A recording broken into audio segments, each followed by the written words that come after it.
Hey everyone, my name's Nick. And I'm Ray, and today we're going to be talking about what The Last of Us could have done a little bit differently slash better. With that, first thing, Nick, what do we got? My number one thing that I did not like is the lack of cordyceps. As I mentioned in the previous video of likes, I thought the world building was great. The cordyceps, the whole just idea of these different types of zombies, how they're all interconnected through this mycelium network was so cool. And then we really didn't get much after episode 2. Mm-hmm. There was rarely any zombies seen aside from episode 2, Tess getting killed, and then in episode, what was that, Six, five or six. 5 or 6, whenever you had the big which was a really cool moment, the Yeah. big horde of zombies coming out of the ground. Aside from those two, really not much, and I wish they just could have given us more. There Yeah. were a lot of moments that I felt could have used a little extra action just to kind of pick up the pace a little, and a cool cordyceps zombie moment just would have done so well in a lot of situations. Yeah, when this started off, there was a big lack of action, episode 1 and 2. But I was like, oh, they're setting the story up. Cool. Right. Then episode 3, I was like, all right, cool. Bill and Frank. That was a great storyline, though. Fucking love Nick Mhm. Offerman. Then episode 4 and 5, I was like, where are these zombies at? And then finally the horde came, right? And then it was like, oh, there we go. We've been wanting that. And then I thought we were going to get some more, but we didn't. Instead, we got Joel Wick going off, popping off on a bunch of dudes instead of zombies, right? Instead of Yeah. the cordyceps. So I would agree. 100% would have loved to have seen more action in the sense of the cordyceps, right? The not bad guys, but the bad Mhm. guys, right? Of the series. And we didn't get that. And it definitely left it feeling slow this season. But the showrunners also thought that and said season 2 they're going to have a lot more cordyceps zombies shown on screen, a lot Okay. more action. So hoping they do that, because yeah, this show definitely would have been like a 10 out of 10 fucking ballpark home run if they had a little bit more, you know. Yeah, and that kind of leads us into number 2. Our number 5 for the likes was pacing. My number Yeah. 2 is going to be pacing for dislikes. Because while there was a lot of really good pacing, I felt that, like you had just mentioned, there was a lot of slow episodes as well. One, which character introductions? Fine. One was pretty slow. Two, also pretty slow until they finally. That's basically what it is. The first 3 quarters of like a lot of these episodes was just building up really slowly to this big climactic fight at the end. And I feel like it could have done the pacing really well to give us a little more. So a lot of these episodes were lacking in their pacing. They could have been a little faster. They could have had a little more action, but overall they were still good. Yeah. Yeah, pacing was my least favorite of the likes. And mind you, we're looking at this in its own isolation. So, isolated pacing wise, could have been better, right? We could have got more of that action. Some story beats could have been a little bit quicker. In the 5 likes episode, I did it in a bit of a more, okay, well, I just got done watching the Wheel of Time, and reviewing Lord of the Rings, and reviewing Witcher Blood Origins, and these 3 shows, for example, have terrible pacing. So like when you compare those next to The Last of Us pacing, it looks Mhm. like a godsend. But then when you look at it as a whole with what the story could have done better, could have done pacing a little bit better as well.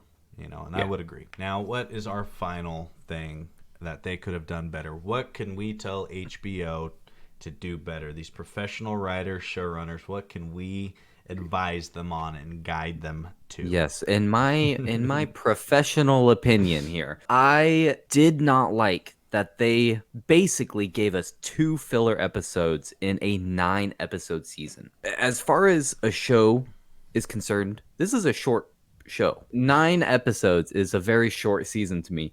And to have 2 of those as flashbacks that basically didn't do much for us at all, it was a bit disappointing. Cinematically, episode 3, the Bill and Frank episode, was fantastic. It was a great episode on its own, really fun, a very compelling story, a great love story. It didn't do anything for our plot in the overall season. Same with episode 7. 7 was the backstory of Ellie, and it was very lackluster. At that point in the show, we didn't need to see any of that really at all. It Hmm. didn't do anything for us. The ending of that episode had me very upset. If you want to go back and watch that review for that one, I'm not going to go over that again here. But the ending of that one had me super upset. So having 2 out of our 9 episodes as filler, it could have been used for just more fun, more action, just a better experience overall.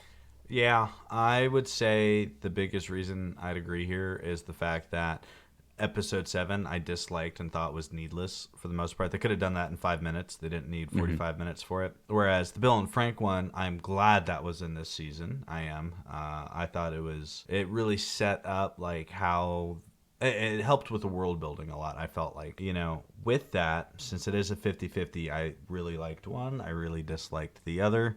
Yeah, it's definitely one of the weakest elements of the show. Is the fact that there was 2 flashbacks and it was a hit and a miss. They definitely could have updated episode 7, gave us some cool shit going on. There could have been something there. I feel like that they pulled from the game. They didn't even need to make up. They could have pulled it from the game because I'm sure there's some stuff we missed where there was no action that could have been fleshed out a little more. Yeah, for sure. Yeah, and that is also probably the reason why the pacing didn't feel as good as episode 7 primarily felt out of place, and it really took away the momentum that had been building. Right. Episode Right. 3 didn't halt as much momentum as episode 7 did. Episode 7 halted so much more, I felt like.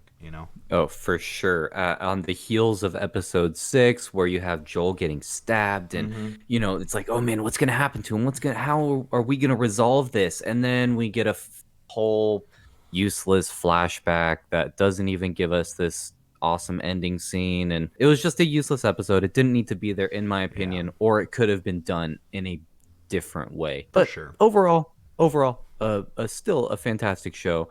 I enjoyed it, and Yeah. I'm not unhappy that I watched it.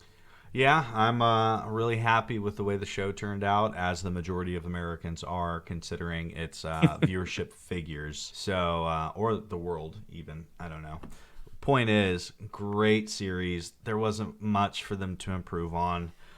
They crushed it, and I'm glad we got to review something really good. With that, let us know in the comments below what your guys' biggest L's for the season were. With that, Ray, out. Thanks for watching. Hey, Nick here. If you enjoyed this video, please gently caress that like button for us. And Ray, thanks for watching. It was a blast. Make sure to hit that subscribe if you want to stay up to date with what we're doing, what me and him are doing. There. Me and him, Nick and Ray. Subscribe.